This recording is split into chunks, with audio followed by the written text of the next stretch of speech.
En la clase de hoy entonces vamos a trabajar con iluminación. Vamos a abordarla inicialmente desde lo más básico. Vamos a tomar un modelo de iluminación que es con tres luces. Probablemente ya lo han escuchado, pero si no, en todo caso, pues voy a presentarlo de manera rápida. Vamos a ver cómo son los componentes que nos ofrece Blender para iluminar. Sí, hay algunas opciones que son particulares del motor, algunas son compartidas, otras son de uno u otro. Este Workbench no lo vamos a tener en cuenta porque no es un motor de renderizado para producción, sino para Look Dev. Eso es como para ir viendo en el 3D Viewport cómo son las cosas, pero no es precisamente para producción. Eevee y Cycles, en cambio, sí se prestan mucho para hacer Eevee para hacer previsualización con muy buena calidad y Cycles para hacer renderizado ya de producción. Para el ejercicio final, ustedes van a tener que hacer unos renders de sus modelos y componer una escena con algunos lineamientos que de hecho creo que ya están planteados en el enunciado y los revisaremos en su momento. Entonces van a tener la oportunidad de elegir primero cómo renderizar y luego componer su escena y utilizar los recursos que vamos a ver ahorita. Listo. Adicional a eso vamos a ver algunos de los tipos de luces y algunas de las configuraciones que la cámara nos permite. Vamos a ver un poquito de materiales. La clase no es de materiales, pero vamos a ver algo de las configuraciones particulares que pueden afectar la escena. Y vamos a ver un par de configuraciones que aunque no son propiamente de material de iluminación, sí afectan mucho el renderizado, entonces vale la pena incluirlos en este momento. Listo. Recuerden que en cualquier momento me pueden escribir si tienen preguntas o preguntar directamente. Y, también nos falta Abraham. Y continuamos. Listo. Ajá. ¿Por qué lo conté si no ha llegado? Listo. Entonces, lo primero, tenemos una luz en nuestra escena. Esta es la escena por defecto de Blender, a propósito. Una cámara, un objeto, y no hay ninguna influencia de la iluminación ni nada. Ya hemos visto que para empezar a ver alguna influencia y comportamientos de los materiales, debemos cambiar el modo de visualización. Entonces, empecemos por ahí. Vamos a cambiar a este modo de Viewport Shading, ¿listo? Que es una previsualización de los materiales. Es diferente al Viewport Render.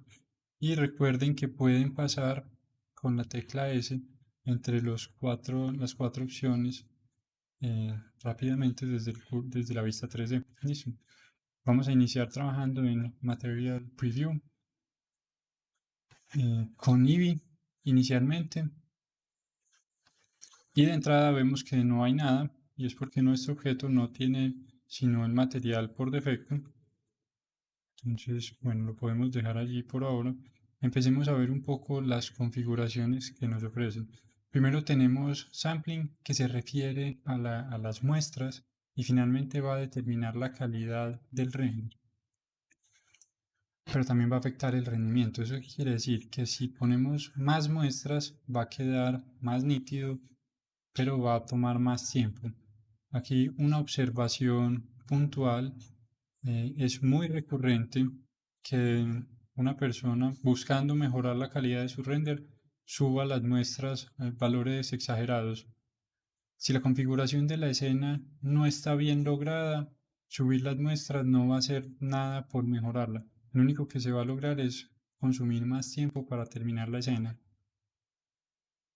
Dicho eso, lo primero que se busca cuando la escena no luce bien, cuando el render no se ve bien, no es subir las muestras, sino mover las demás configuraciones.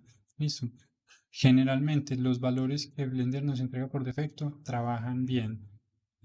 Sin embargo, pues están expuestos porque los podemos mover y muchas veces lo vamos a hacer, pero es común que con estos valores se pueda trabajar. ¿Listo? Sigue Ambient Occlusion. Entonces, Ambient Occlusion nos va a permitir ver algo de oclusión en el ambiente, ¿sí? Y la manera como la luz es atenuada y cómo se intersecta con los objetos. Al prenderla de inmediato, lo primero que notamos es que no cambia nada. Entonces decimos, pero bendito sea, así está la opción y la prendimos, ¿qué pasa? Lo que sucede es que no hay más objetos con que interactuar. Pero si creamos un plano suficientemente grande, eso, digamos que este plano, fíjense en la intersección entre los dos objetos en esta zona. Bueno, y de hecho en todo el contorno, fíjense que sí hay cierta diferencia cuando prendemos y apagamos la opción de Ambient Occlusion. Listo. Es uno de los primeros ajustes que hacemos cuando buscamos mejorar la profundidad de la escena, mm, definir mejor las formas o resaltar detalles. Lo primero que vamos a hacer casi siempre es activar Ambient Occlusion o cocinar mapas de oclusión ambiental o buscar por este lado. Listo. Tenemos algunas opciones para afectar la distancia que se proyecta. Fíjense, no sé si compartiendo pantalla se alcanza a ver bien, pero entonces voy a dibujarlo acá sobre el objeto. Voy a ponerle una distancia de 1 metro. El valor por defecto a propósito era 0.2 metros, esos son 20 centímetros. Entonces fíjense que de hecho la sombra que se proyecta llega más o menos hasta acá. Listo. Si yo extiendo este valor, se vuelve mucho más difusa y se extiende mucho más alrededor del objeto. Listo. Tenemos también la siguiente propiedad, se llama factor, que finalmente lo que va a determinar va a actuar como un interruptor. Listo. Si lo ponemos en 0 es lo mismo que apagar el efecto. Si la ponemos en 1 es prender el efecto y los valores intermedios van a darle cierta opacidad, entre comillas, al efecto. Luego tenemos trace precision, bueno, que se refiere a la precisión, va a afectar el rendimiento. Este valor generalmente funciona muy bien. Entonces, procuren primero componer la escena y luego regresar a estos ajustes finos si llegaran a necesitarlos. Si no, pues continúen. Luego tenemos Bloom. Bloom es bien divertido porque digamos que Bloom es lo mismo que decir, ¿cómo será en español?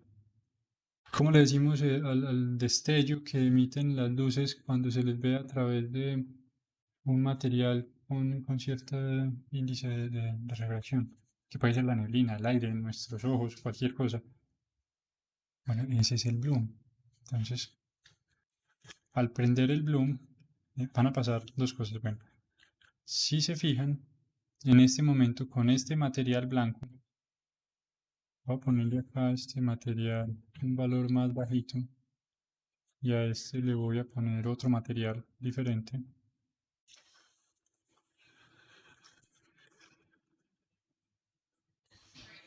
Con un color igual así que no sea totalmente blanco para que no haya mucho ruido. Listo, fíjense que el bloom lo que hace es que crea ese, como ese difuminado alrededor de los objetos que emiten luz o que tienen un color con una intensidad alta y que por tanto están reflejando luz. Listo. Pero así, solo prendiéndolo no se ve como nada verdaderamente sorprendente. Entonces decimos, bueno, que le muevo cosas acá. A estas propiedades hay que regresar en algún momento, pero el bloom es el tipo de cosas que se controlan más fácil desde el material. Si yo cojo y en la emisión le pongo un color, pongámosle, puede ser este azul. Fíjense que ya se está viendo, y de hecho no se está viendo el mismo azul, se está viendo algo diferente. Listo. Si quisiera tener más control sobre ese bloom, entonces lo que podría hacer es cambiar el shader que estoy usando aquí en Surface y en vez de utilizar este Principled, usar un Emission. Emission me entrega un color, entonces podemos volver a poner un azul como que teníamos ahorita y una intensidad, una fuerza. Listo. Eso quiere decir que yo puedo subirle la fuerza Y fíjense que ahora sí estamos teniendo cosas verdaderamente intensas en la escena. Tenemos una intensidad de 10 unidades en este momento.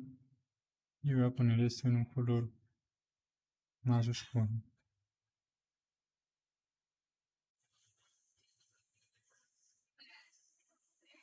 Listo, ahora sí miremos las propiedades. ¿Quién es el threshold? El threshold se refiere al valor en el cual empieza a influir el bloom. Si recuerdan, la intensidad de este material de la emisión son 10 unidades. Quiere decir que si yo lo pongo acá en 10 unidades, voy a cortar efectivamente el efecto, porque necesito más de 10 unidades para empezar a emitir ese bloom. Listo. Si lo pongo en valores diferentes, más bajitos, entonces puedo controlar si hay varios objetos en la escena. Pongamos más objetos para que lo veamos. Vamos a poner una Susan por acá. Y pongámosle también un material que emita.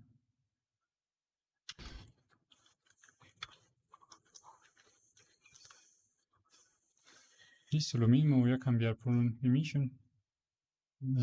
Y le voy a poner un color diferente y una intensidad diferente. Voy a poner en 5.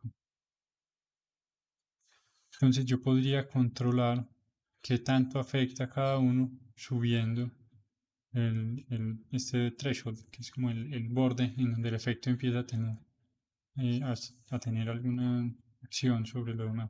Listo, si lo pongo muy cerca del 5 de este, pues la influencia que va a tener este material va a ser mínima, pero este otro que tiene tanta intensidad pues va a afectar mucho más la escena. Listo. De acá lo siguiente que nos interesa puede ser el color. Aunque la emisión, el color va a afectar el, el bloom que estamos generando, yo puedo pedirle a Blender que me entregue un bloom de un color particular. Listo. Y funciona multiplicando. Entonces fíjense que de hecho poniéndole un color inverso al azul que teníamos acá, ya hemos atenuado un montón ese efecto. Voy a poner esto más bajito para que veamos con claridad. Listo.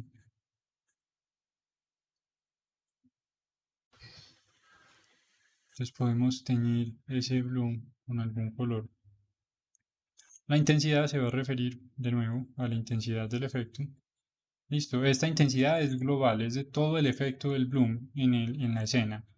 La intensidad acá en el material es local, es de cada uno de los materiales. Listo.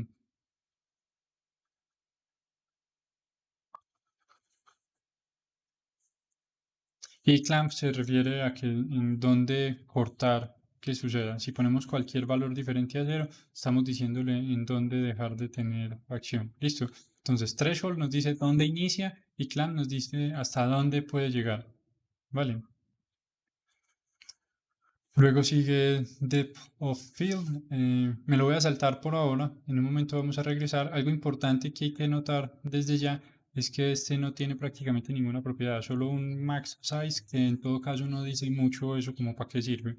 Listo. En un momento regresamos a él. Luego sigue Subsurface Scattering. De nuevo, algo un poquito difuso, no hay como muchas propiedades, no veo que pueda prenderlo o apagarlo, entonces decimos, Dios bendito, ¿qué hay que hacer acá? Y lo que sucede es que es otra de propiedad que funciona sobre los materiales. Vamos a poner acá otra Susan.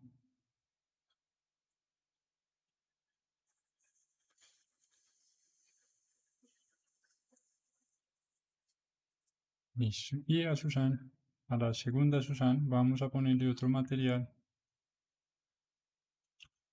que tenga subsurface scattering. Pongámosle así, monkey, SS monkey. Listo. El Principled Shader tiene efectivamente soporte para subsurface scattering. Es un valor flotante, es decir, recibe valores en una sola dimensión de 0 a 1. 0 significa ninguna influencia y 1 es toda la influencia. Listo. El radio es un vector y tiene un color.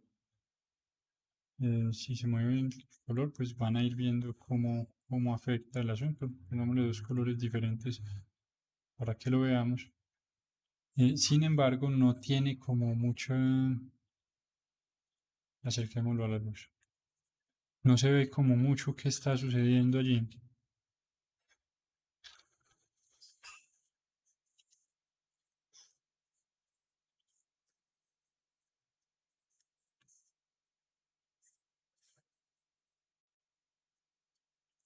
Les decimos, pero bueno, vale, estoy poniendo de mi parte, ya hay un material, ¿por qué no veo la influencia? Es una propiedad que hay que activar. Entonces, en Settings hay que venir y pedirle que tenga Subsurface Translucency. Listo. Si yo activo esto, ya acá estoy viendo mayor influencia y de hecho ya sí puedo venir y mover acá algunos, algunos detalles. Listo. Ojo que con Eevee, este Subsurface Scattering es una aproximación. Listo. No es absolutamente preciso, como lo podría ser el de Cycles. Es una aproximación con trucos medio hechizos para lograr el efecto. Digo hechizos, pero no lo malinterpreten. De hecho, está muy bien logrado, está sumamente optimizado. La cosa es que no es absolutamente preciso en comparación con algo realista, pues, de nuestro mundo real.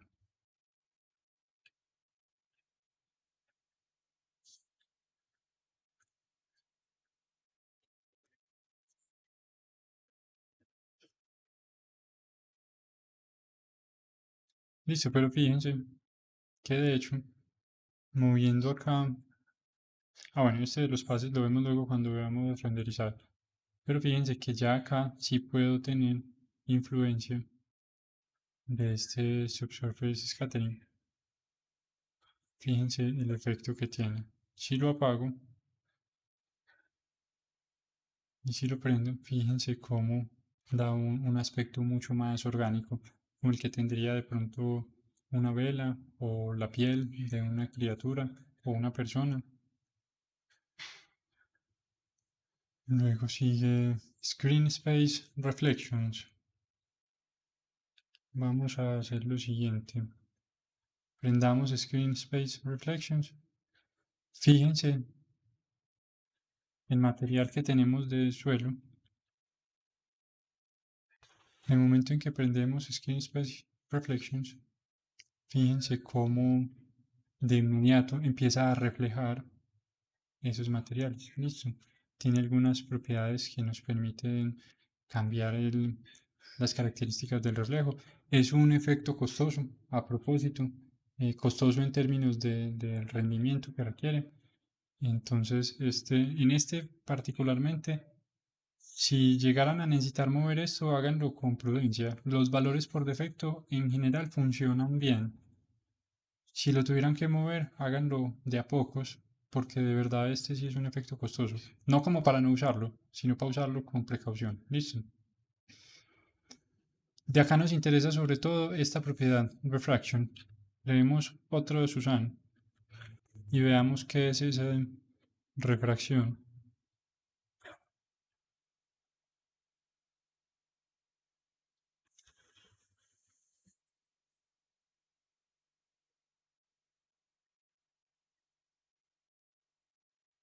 Listo, a esta otra Susan le voy a poner otro material y este otro material va a ser de vidrio y le voy a cambiar este shader por uno de vidrio. Entonces busco acá el Glass BSDF y de inmediato empiezo a ver algo ahí como chistoso que medio parece de vidrio y decimos, pero bendito sea, acabo de prender la refracción, ¿por qué no estoy viendo a través del objeto? La razón es que este es otro de los efectos que necesitamos activar en las opciones del material. ¿Listo? Y si lo prendemos acá, y ahí sí vamos a tener un comportamiento diferente. ¿Listo? Y si le bajamos rugosidad a la superficie. Fíjense que tenemos una superficie mucho más lisa, más brillante, y que tenemos influencia de los objetos que están participando en los alrededores. ¿Listo? Las demás opciones pueden experimentar con ellas, ¿listo? Con precaución, pero experimentar con ellas.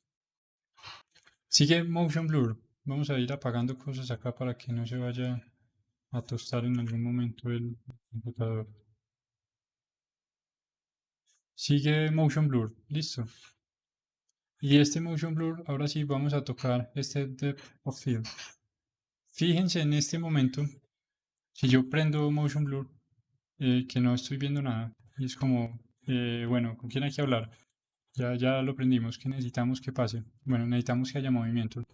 Entonces la condición específica para que haya un desenfoque por el movimiento, ¿cierto? Vamos a hacer lo siguiente, vamos a poner dos keyframes, va a seleccionar la cámara y la voy a rotar un poquito hacia acá, puede ser. Ah, no, rotémosla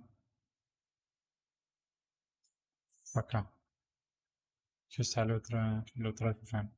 Y voy a poner ahí un keyframe, el acceso rápido a propósito de la tecla I. Me pregunta qué queremos y yo le voy a decir que rotación, locación y escala.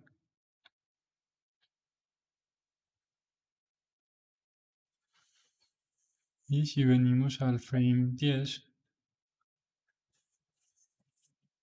y ponemos otro, pues por acá. Ah, bueno, a propósito, si prendemos la opción de AutoKey, entonces él va a marcar un keyframe cada vez que hagamos algún cambio. Listo. Y ahora decimos, bueno, ¿qué pasa? Que no vemos cosas. Necesitamos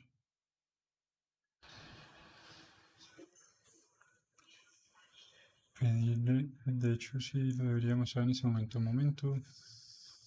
Ah, bueno, acá ya se empiezan a incluir las cosas. Nos pregunta, bueno, ¿cuál es la velocidad de obturación? Listo, el shooter.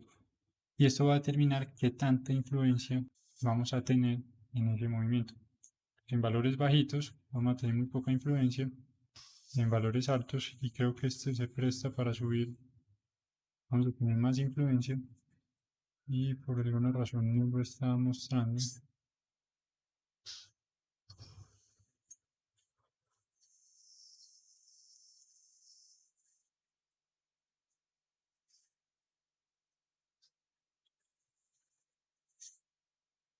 Pues este sí está interesante.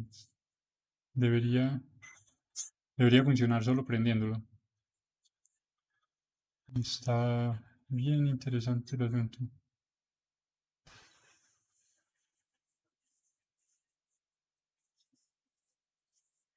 Bueno, lo miramos en un momento. Continuemos con el Depth of Field. Este está chistoso. Bueno, son cosas que pasan. Depth of Field va a tener, profundidad de campo, a propósito, va a tener una condición especial y es que se controla desde la cámara. Listo. ¿Eso qué quiere decir? Que en las opciones de renderizado lo único a lo que tenemos acceso es al tamaño máximo del efecto. Listo, pero es en la cámara en donde vamos a poder efectivamente controlar cómo funciona. Listo. ¿Eso qué quiere decir? Al prender la opción acá en la cámara, de inmediato va a empezar a cambiar la escena. Y si movemos acá la distancia focal, vamos a empezar a tener un desenfoque en los objetos que estén muy lejanos. ¿Sí?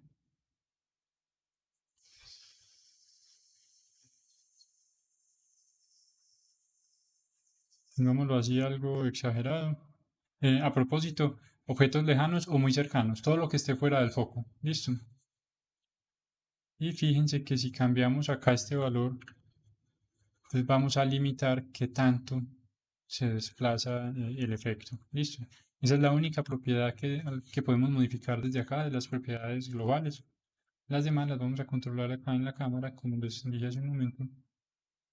Nos interesa la distancia focal, que es efectivamente a qué distancia se está enfocando respecto a la cámara, en este caso a punto 18 unidades, 18 centímetros. Nos interesa también la apertura. Valores más pequeños van a entregar un desenfoque más alto y valores más altos van a entregar un desenfoque más bajito.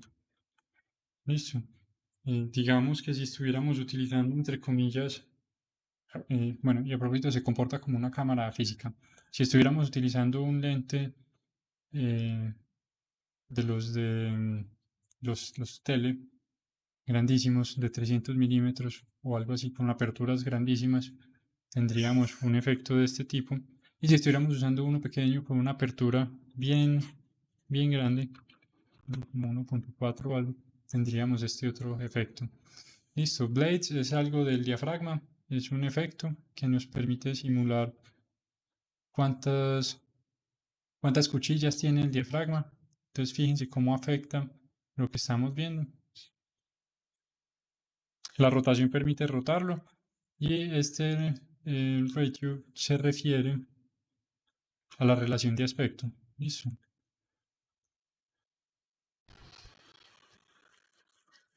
En uno es 1:1.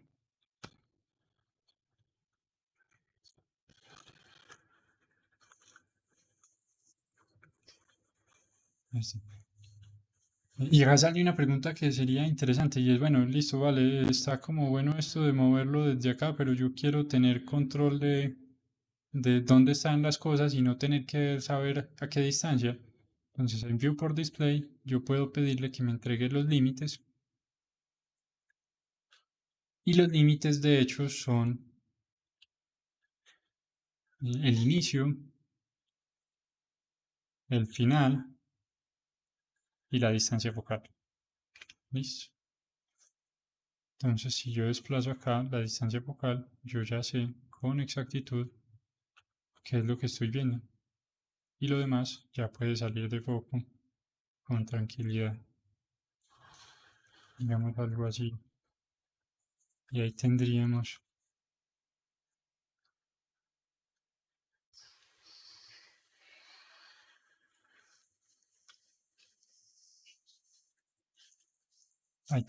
el desenfoque. Adicional a esta distancia focal, tenemos la posibilidad de entregarle un objeto y decirle, ¿sabe qué? Enfoque tal. Entonces pongámosle, por ejemplo, esta otra Susana. Ahí mismo fija la distancia focal respecto a ese objeto y ese es el que va a quedar en un foco. Este tiene la ventaja interesante que si yo lo muevo, esa distancia focal se actualiza y cambia la escena. Listo. Fíjense que siempre está siguiendo el modelo que le asignamos. Listo, continuemos con los demás. Listo. De acá lo siguiente que nos puede interesar son volumetrics, los vemos la próxima clase. Hay cosas divertidas que no las vamos a ver ahorita. En performance solo hay una opción que afecta cómo se dibujan las normales. Nos vamos a saltar cabello por ahora y a pasar a shadows. Listo. En shadows vamos a tener,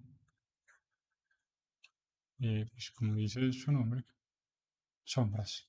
Listo. Podemos tener sombras duras. Vamos a ver dónde está la luz.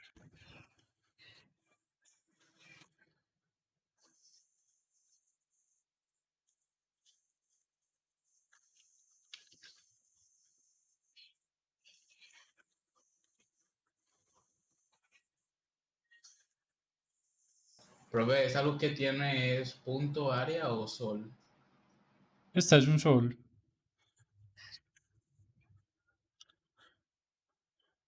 pero eso entre comillas no afecta mucho en este momento. Listo. Afectaría que tuviéramos apagadas las sombras y afecta y dámosle acá. Ah, bueno, este detalle no lo mencioné hace un momento. Si yo le pido, si yo dejo esto por defecto con las opciones de luces de la escena y el mundo de la escena apagados, entonces él me va a entregar eh, una escena por defecto. Listo. Proyectada a partir de un mapa HDRI. Si yo le entrego acá algún valor, entonces ya sí voy a tener alguna cosa. Listo. Entonces voy a poner el mundo negro y a la luz le voy a bajar esta intensidad. Puede ser a 100 por ahora. Y vamos trabajando sobre eso. Incluso menos. Pongámoslo en 50 puede ser y ahorita vamos moviendo eso. Y voy a mover también este bloom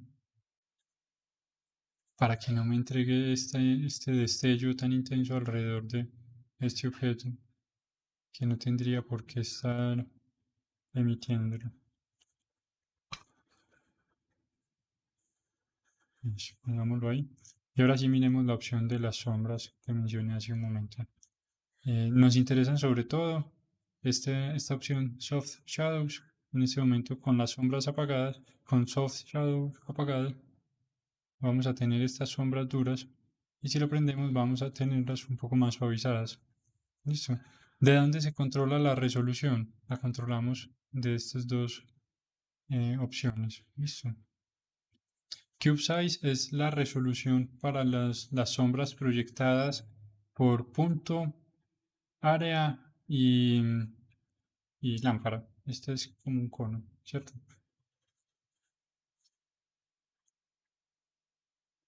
Y Cascade Size es la resolución para las sombras proyectadas por los soles. Listo.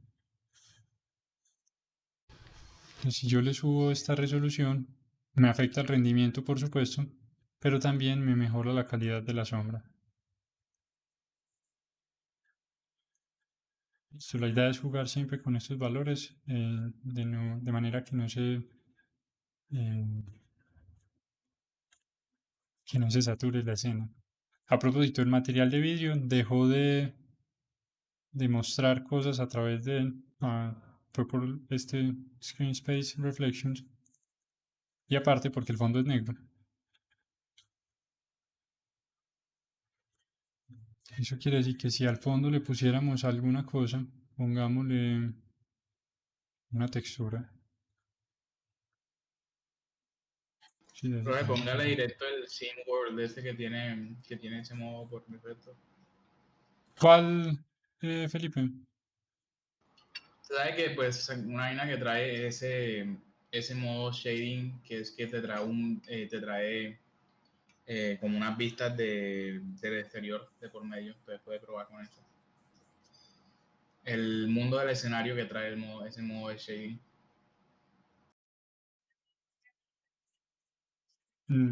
Pero no te estoy entendiendo qué mundo del escenario. ¿Este o qué? Sí, ese. Ah, bueno, pero este es con mapas HDRI. Estos son los internos de Blender. Y estos, si yo renderizara la escena, esto tendría influencia sobre los materiales, pero digamos que estoy limitado a los que están acá. Entonces, de hecho, vamos a mirar. No, pero miremoslo la próxima clase. En la próxima clase miramos cómo trabajar con nuestros propios mapas HDRI. Listo. Lo importante que quería que vieran acá es que lo que tengamos proyectado en el mundo afecta materiales con reflexión y con transparencias y refracciones. Listo. Fíjense cómo ahora opera diferente y es un vídeo mucho más realista. Incluso si a este piso le bajamos esta dureza,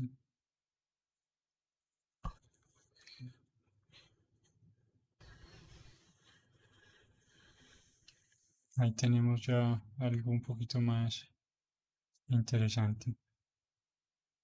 Listo.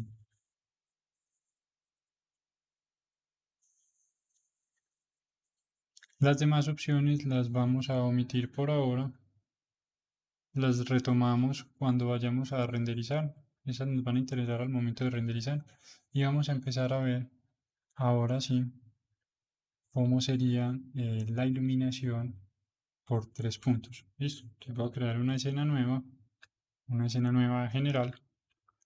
Esta no la voy a guardar. Y lo primero que voy a hacer es cambiar este cubo por algo más interesante como Susan. Y a Susan le voy a poner 2 niveles de subdivisión y le voy a pedir que la renderice, que el sombreado sea suavizado. Listo. Empecemos a trabajar primero con Susan. Entonces voy a pasar esto de la cámara y la luz para una colección nueva que la voy a llamar Stage. Los nombres recuerden que son convencionales, ustedes los proponen y la condición es que sean consistentes en sus proyectos, que ustedes siempre sepan dónde están las cosas. Listo, a mí me gusta llamarlo stage porque es como donde sucede el montaje de las cosas. Ahora voy a coger la cámara y voy a enfocar con la cámara este Susan. Hay 2 formas de hacer eso. Bueno, de hecho hay muchas formas de hacer eso. Una es moviendo acá el transform, reseteándolo. Otra es pidiéndole que alinee la vista, entonces que alinee la cámara activa a lo que estoy viendo. Y el acceso rápido es Control, Alt y 0. Si hago eso, me ubica la cámara en la posición que tenía. Entonces puedo ver a Susana. Y voy a moverlo un poquito para que no nos quede eso así tan junto. Es conveniente cuando se trabaja iluminación tener siempre visible lo que estamos renderizando, la escena que estamos componiendo y tener al lado otra vista en la que podamos manipular las cosas. Listo. Eso, dejemos esta así. Voy a ponerla en Material Preview. Y ahora sí voy a empezar a mover cosas acá. Entonces, bueno, hay un detalle adicional. Vamos a pedirle que nos entregue las luces y el mundo de la escena. Listo. Eso quiere decir que en este momento tiene influencia solo de esta lámpara y del mundo. Y el mundo está en un gris. Si lo ponemos negro, ya la luz tiene influencia únicamente esta lámpara. Y la vamos a trabajar así en este momento porque podemos ver con suma claridad qué está haciendo la luz. Listo. Entonces, ¿a qué se refiere esta iluminación de 3 puntos? Realmente es un concepto adoptado de la industria cinematográfica. De hecho, la industria del cine también tomó prestado ese concepto de la fotografía y la fotografía, de hecho, tomó varios de esos elementos de la pintura. Entonces, si se fijan, es algo que ha acompañado el arte desde hace muchísimo tiempo y es algo que, entre comillas, sabemos que da buen resultado. Listo. En palabras rápidas es tener una luz para que haga de ambiente general, una luz para que resalte contornos y una luz para que contraste. Listo. Eso es la iluminación de 3 puntos, resumida, súper rápida. ¿Tienen algunas preguntas? Con eso no me tiras, listo. Entonces vamos a empezar a trabajar y por eso me interesa tener un mundo totalmente oscuro, de manera que podamos ir poniendo una por una las luces e ir viendo cuál es el efecto que están causando sobre nuestra escena. Listo. A esta primera luz la voy a llamar luz principal.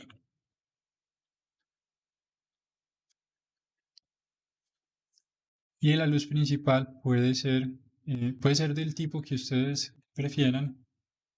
La condición importante que va a tener esta luz es que es la que tiene que cubrir mayor área, es decir, va a dar la iluminación general de la escena.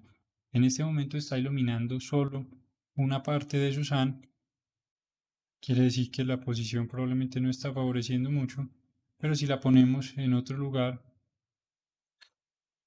podríamos tener algo que funcione mejor.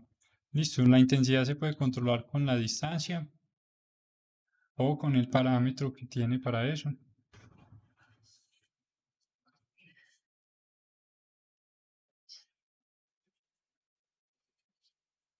Entonces de esta luz nos va a interesar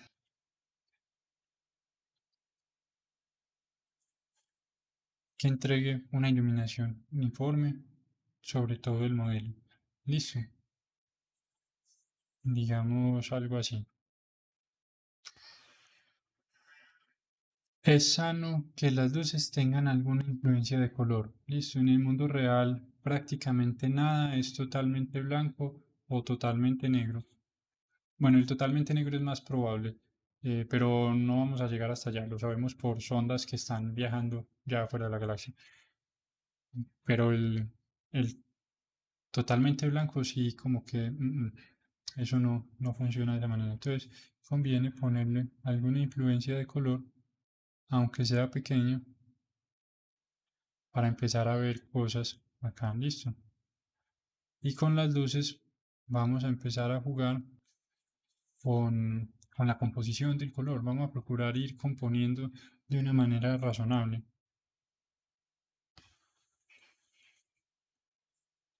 Listo, entonces tenemos esta luz principal. Algo acá importante es que perdimos un montón de detalles.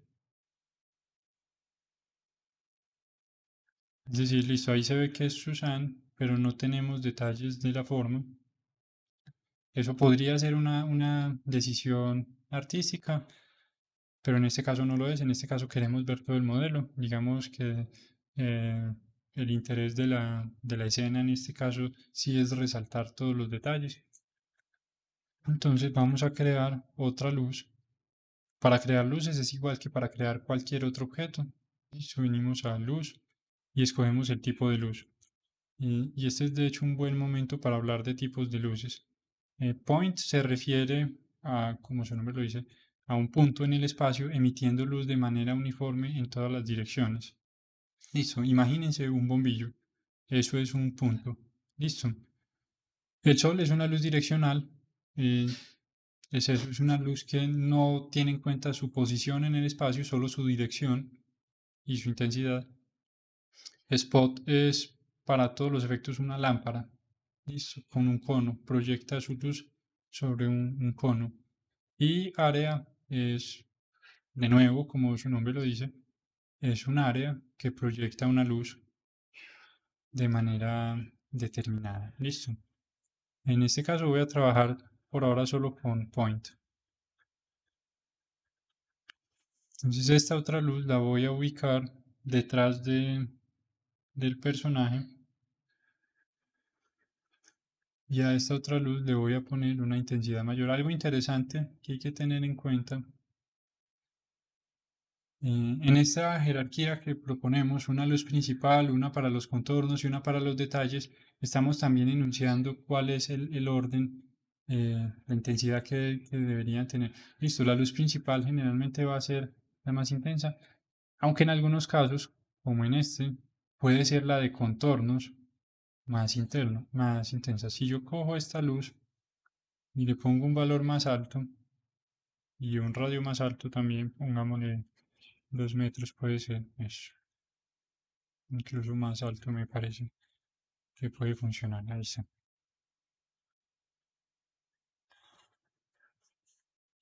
Listo, fíjense que ya empiezo a resaltar detalles que había perdido antes y ya mi escena empieza a verse más interesante. Si la apago tengo un montón de información perdida que me toca imaginarme, pero si la prendo ya veo detalles del contorno. Listo. Esta luz de contorno la llamamos de contorno porque nos ayuda a delinear la forma. Listo. La van a encontrar con frecuencia como ring light.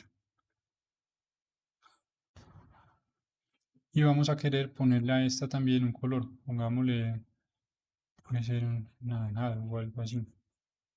Listo, y vamos a hacer acá algo bien divertido. Prendamos el bloom y prendamos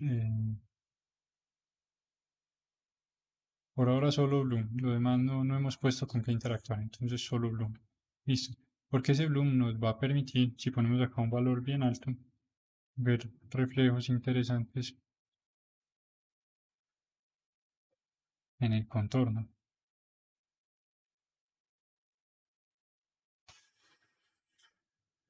Listo. Y empezar a buscar cosas diferentes.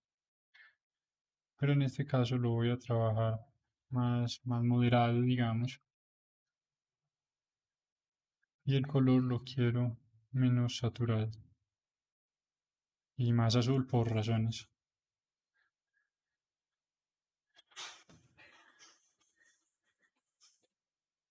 Listo, entonces ya tengo delineada la forma. Nos falta otra luz que nos ayude a encontrar, a iluminar un poco los detalles que están sombreados, pero sin quitar las sombras, porque las sombras son valiosas. Ah, apareció Ludwig. Quiere decir que solo nos falta Abraham.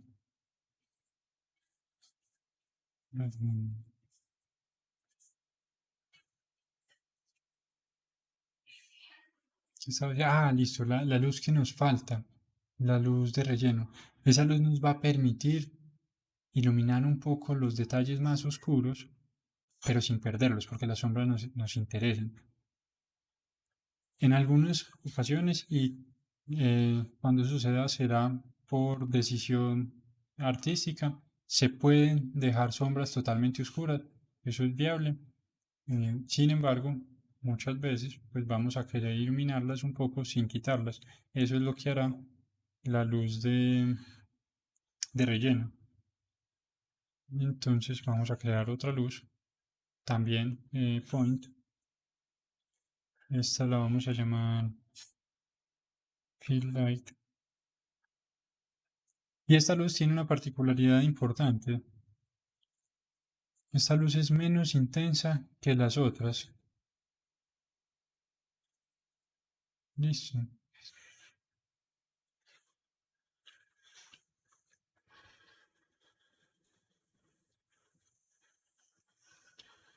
Y nos va a interesar específicamente para iluminar un poco los detalles más oscuros, pero sin perder esa sombra.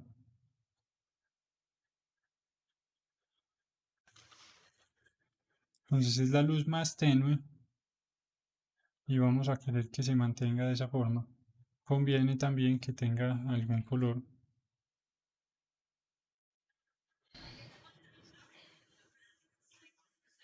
De nuevo, porque en el mundo real es muy raro que algo sea absolutamente blanco. Listo.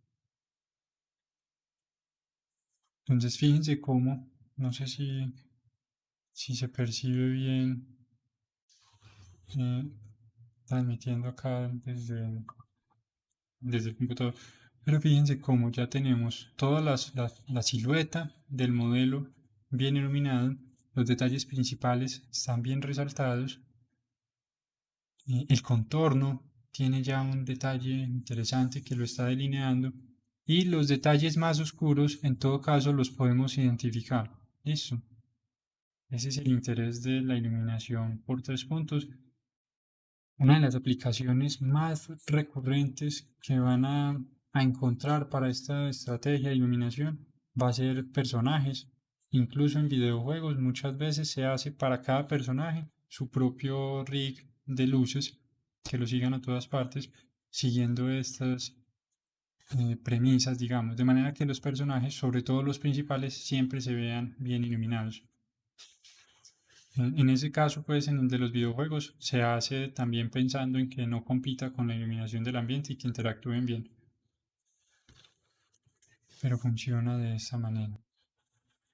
A propósito, si prendemos acá Ambient Occlusion, podemos empezar a ver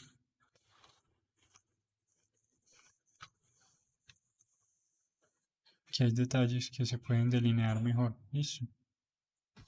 ¿Tienen hasta este momento alguna pregunta?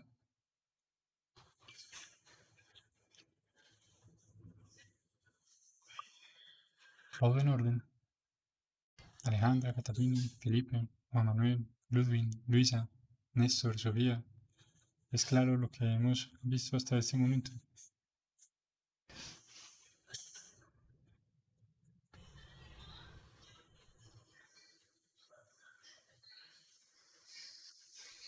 Es un buen punto.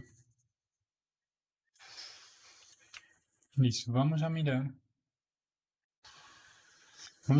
cómo funcionaría el mismo montaje con otro tipo de luz. Listo.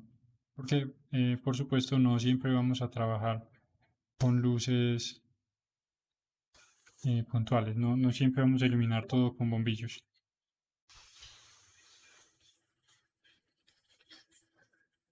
Y empecemos con una area light.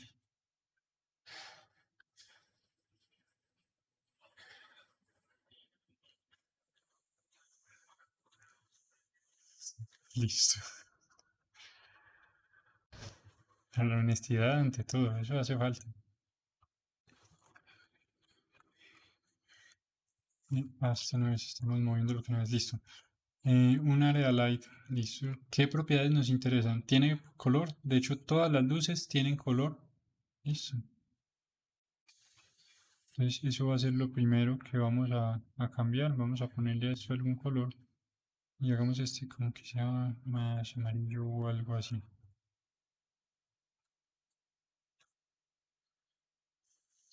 Una intensidad, por supuesto, pero de esta sobre todo nos va a interesar el tamaño. Listo. Y fíjense que el tamaño afecta, entre comillas, la intensidad. Es decir, un área más grande proyectando con la misma potencia, pues va a tener menos luz que un área más pequeña con esa misma potencia. Listo, estamos concentrando los 10 vatios que está proponiendo acá. A propósito, lo enuncia en vatios. Los está concentrando en 10 centímetros. Y si lo subimos a 5 metros, está difundiendo esos 10 vatios en 5 metros. Listo, entonces nos va a interesar mucho esta propiedad del tamaño. Además de eso, podemos tener un cuadrado, un rectángulo, un disco, que es una forma muy sofisticada de decir círculo, y una elipse. Listo. Todos van a tener su aplicación en algún momento. Eh, ya tendrán ustedes oportunidad de experimentar con ellos. Por ahora voy a concentrarme en cuadrado. Para lo que necesitamos acá, me parece que es suficiente. Y voy a utilizar esta área light de luz principal. Listo. Quiere decir que quiero de esta la mayor información posible del modelo. Quiero que esta me entregue la mayor información posible del modelo, pero sin ir a sobreexponer partes del modelo, porque a esto igual le voy a poner más luces. Ok, listo, lo podemos trabajar así, todavía no está muy pegada la cosa.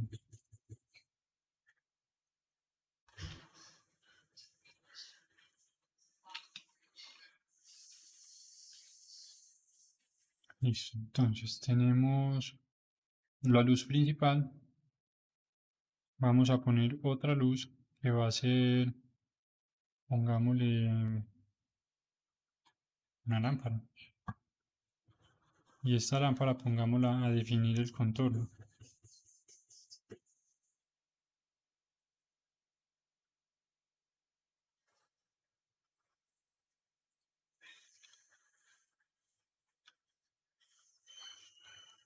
De nuevo queremos que entregue algún color. Incluso podemos irnos con algo, lo pongámosle un verde ahí intenso a ver qué pasa. Las propiedades que más nos van a interesar acá son el radio y la forma del cono. Listo. Tenemos para el cono el ángulo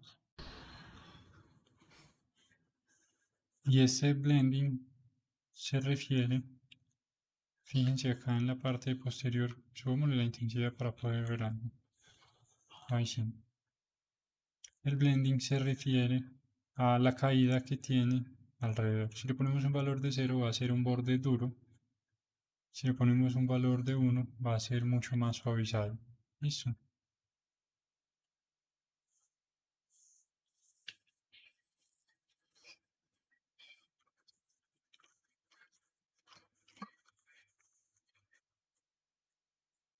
El radio se refiere al radio de la fuente de luz, ¿sí?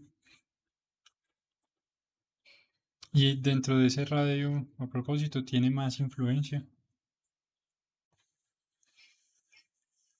Y ya los demás sí funcionan igual. La potencia y el color funcionan igual. Pongámosle a esto un valor acá alto, pongámosle 800, eso.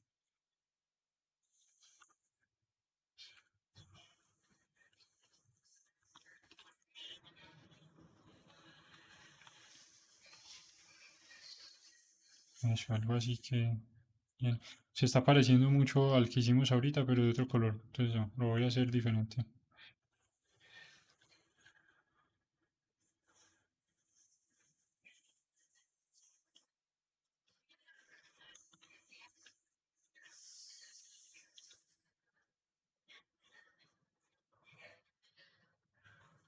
Eso, voy a utilizar la luz principal para la silueta. Apaguemos esta por ahora. Para la forma principal, la forma base, ya permitir a propósito que algunos detalles se pierdan. Luego, con la luz de contorno,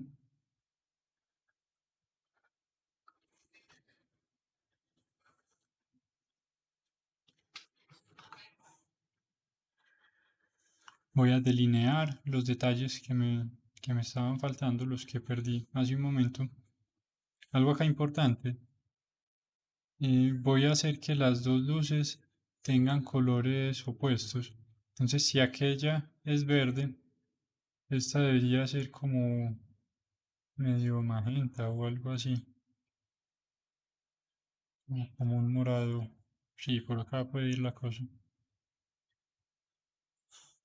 Y nos falta una luz para rellenar lo demás, donde perdimos un montón de detalles. Esa luz de nuevo puede ser cualquier tipo de luz. Para el ejercicio hagámosla con un sol. Que sí, razones.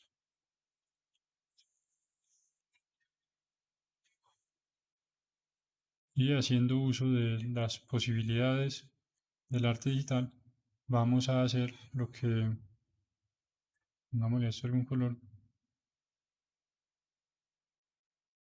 lo que algunas personas creen que es posible. Vamos a bajarle la intensidad al sol.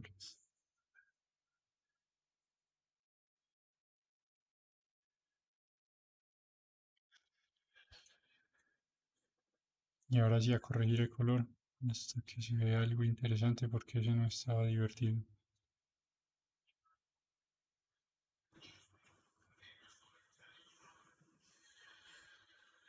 Bueno, rojo parece ser el camino. El ángulo, a propósito, afecta cómo esa luz es proyectada. ¿Sí? Y aparte de eso, podemos, bueno, definir el color o la intensidad. La intensidad, de hecho, la voy a bajar otro poquito.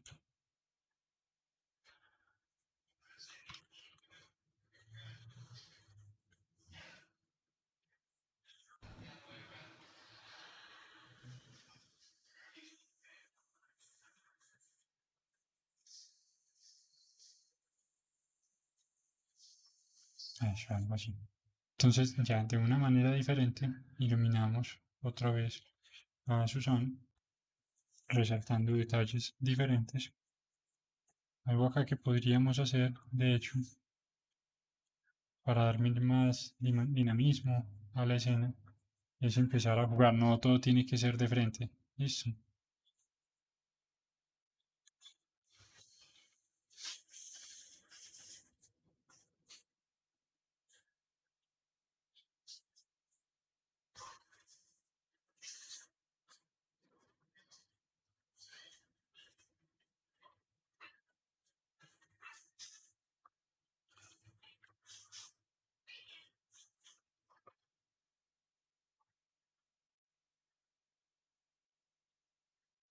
Eso ahí está mucho más divertido.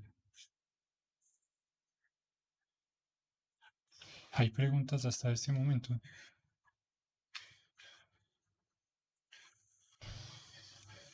Listo, continuemos. Ahora, con toda seguridad es muy improbable que vayamos a renderizar un personaje así, él solito, aislado, sin más nada en el mundo y aparte en un fondo oscuro. Listo. Generalmente vamos a querer montarlo en una escena o ya va a ser parte de una escena y va a tener alguna intención. Entonces vamos a ver, vamos a hacer un set muy básico para ese propósito. Voy a eliminar estas luces y a crear un objeto nuevo. Pero antes voy a rotar un poquito acá a Susan, que nos quede, que parezca como que se puede parar en algún lado. ¿Listo? Así. Y voy a crear, entre comillas, un set.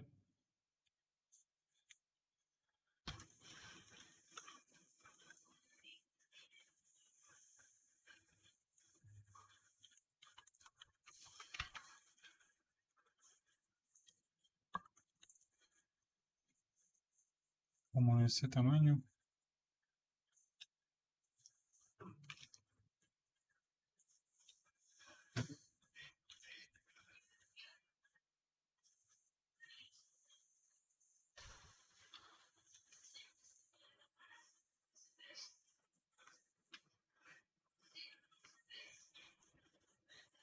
Listo.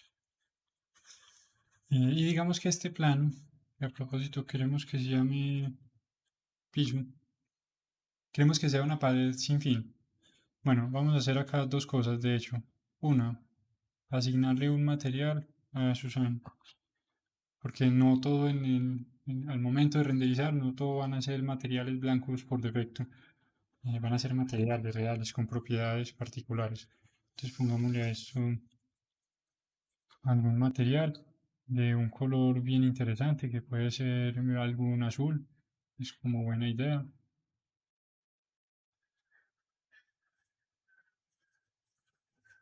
No todo tiene que ser azul a propósito, pero lo que sea posible poner azul, pues ¿por qué no? ¿Cierto? Y pongámoslo con cierta, que el material no sea muy brillante. Bueno, ahí, entonces ahí sí me gusta. Dejémoslo así por ahora. El piso va a ser un poquito diferente.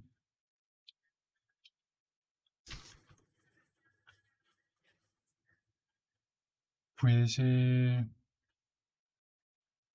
digámoslo bien oscuro, un gris oscuro, digámoslo eso, algo así, un gris oscuro, incluso más oscuro, así, listo. Y que sea un poco brillante,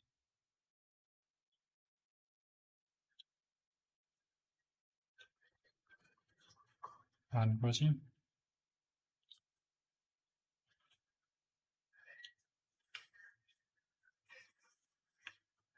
Vamos a pedirle a esto que use el mundo. De hecho, no, dejémosle una imagen HDRI. Esta de estudio puede funcionar mucho.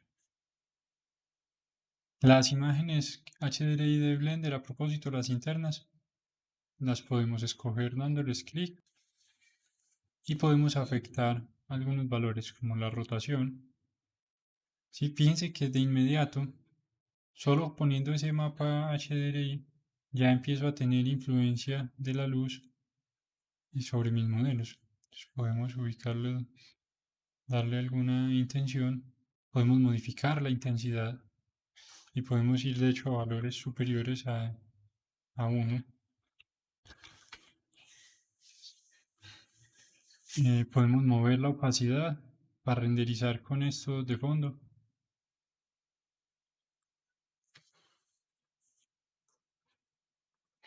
O quitarle la opacidad para que no esté allí renderizado. Si lo estuviéramos dibujando, podríamos afectar qué tan difuminado está. Listo. Si no, eso solo va a afectar la manera como la luz es difuminada. Les voy a quitarlo para no verlo y a dejarlo así. Y vamos a hacer lo siguiente. Como decimos que esto es un plano sin fin y aquí claramente tiene fin, vamos a editarlo. Entonces en modo de edición voy a coger el borde posterior y a extruirlo hacia arriba. 25 unidades puede ser que esto medía 25, pues que mida 25 también hacia allá. Y a este borde, que acá todavía tenemos un fin claramente definido, vamos a hacerle un bevel. Ese por ahí está acá, de muchos segmentos. 8 o 10 está bien. Listo. Dejémoslo de 10. Suavizado y miramos eso. Funciona la cosa. Si quisieran que quedara aún más suavizado, se le podría poner algún modificador encima, pero fíjense que ya de hecho es muy poco lo que cambia. Entonces no hace falta y nos consumiría recursos. Listo, acá ya tenemos entonces un plano sin fin. Al material vale la pena quitarle, volverlo más rugoso para quitar esos reflejos.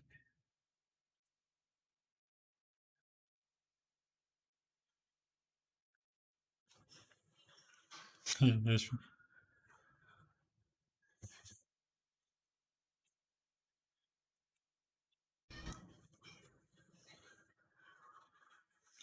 Pero yo quiero que refleje un poco. Entonces lo voy a volver a dejar como está. Listo. En todo caso, lo que está fuera del área de la cámara no se verá en el render final. Lo que sí voy a hacer es mover esta rotación para quitar esas luces intensas que están viniendo por un lado. Ahí me parece que es como más coherente, más sensato. Y voy a venir y a aprender Screen Space Reflections y ya, lo podemos dejar así. Soft Shadows, no creo que vayamos a hacer nada, dejémoslo así. Listo, ahora sí. Tenemos un material sumamente básico. En este momento la escena está totalmente iluminada por el mapa HDR. Listo. Sin embargo, podemos crear algunas luces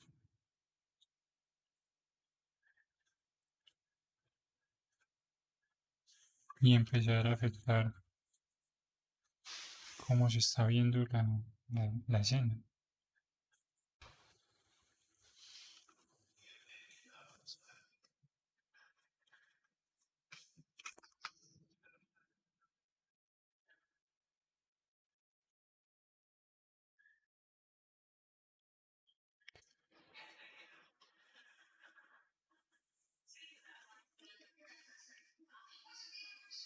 Listo, algo así.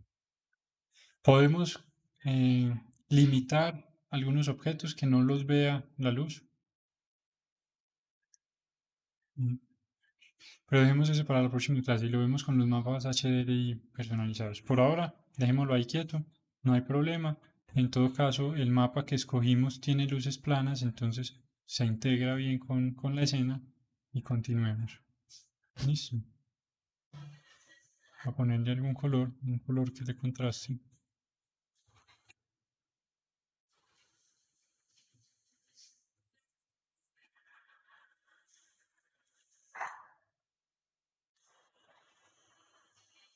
Y nos falta.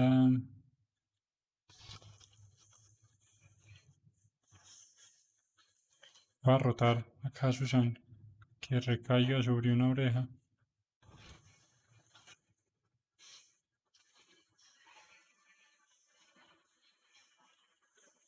Es que se vea más interesante la escena.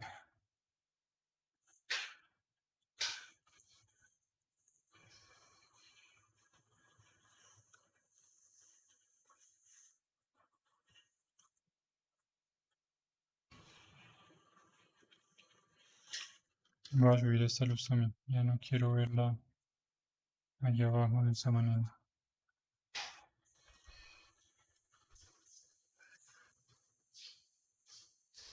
Solo quiero este contorno que están marcando acá. Listo, este contorno. Y listo, en este caso no usamos una tercera luz para rellenar las cosas, porque como estamos usando un mapa HDRI que cubre toda el área, lo estamos aprovechando para lograr dos cosas al tiempo.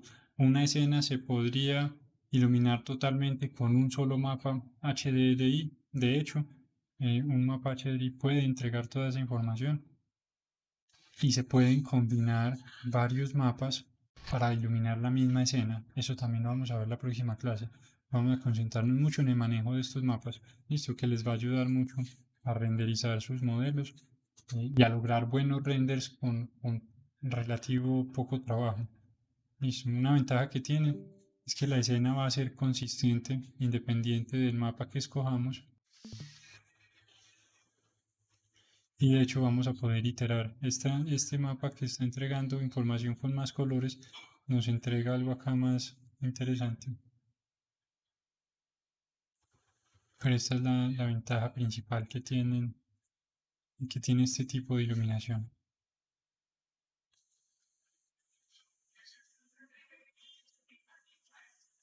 Listo, ya al momento de renderizar, pues si es proceso regular, no es sino pedirle que renderice. Bueno, este sí está genialísimo. ¿Por qué no está renderizando el fondo? Bendito sea. Eso lo vamos a ver la próxima clase. No, ese dejémoslo para el momento en que veamos renderizado. Sí, pero concentrémonos solo en iluminación. Eso es importante. Estos mapas internos de Blender no están de entrada habilitados para renderizarse. Listo. Hay que tenerlo presente. Y, bueno, ¿tienen preguntas al respecto?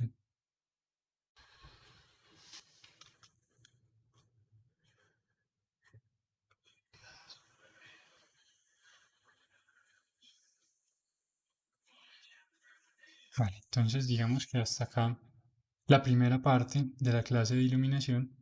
La siguiente es un poco más eh, movida, digamos, que vamos a trabajar mucho con estos mapas HDRI. La vemos en la próxima clase. Pero quiero que aprovechemos este momento para hablar del ejercicio final. Listo.